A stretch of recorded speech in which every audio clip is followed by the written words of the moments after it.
নাম মারুফ। আমার গ্রাম বঙ্কুড়া, শেখেরহাট ইউনিয়ন। আমাদের বাড়ির পাশে আমার আব্বু কলা গাছ লাগাইছিল।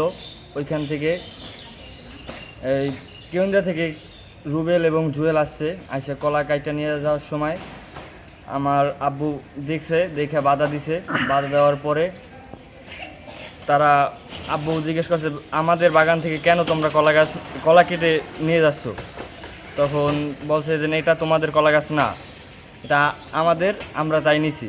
এটা প্রতিবাদ করছে আমার আব্বু, এই জন্য তাকে লাঠি ছোটা দিয়ে সূচনা হোমিও হল, এখানে সকল রোগের চিকিৎসা দেয়া হয়। কবিরাজবাড়ি রোড, জালকাঠি।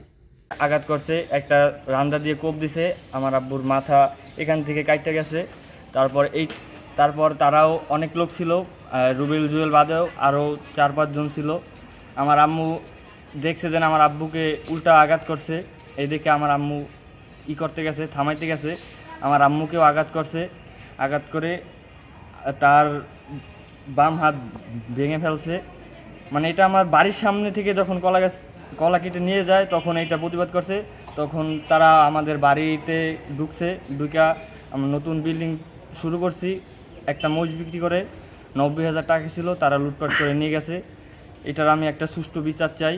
আমি আইনের প্রতি শ্রদ্ধাশীল, আর আমি এটা চাই যে না, এটা একটা সুষ্ঠু বিচার হোক। তাদের বাসা হলো কেউন্দিয়া, অন্য এলাকা থেকে আমাদের বাড়িতে আইসা নিজের গ্রামে এসে মারধর করে চলে যায়। আমরা আইনের আশ্রয় নিছি, তারা এসে আমাদেরকে বের করে হসপিটালে নিয়ে আসছে।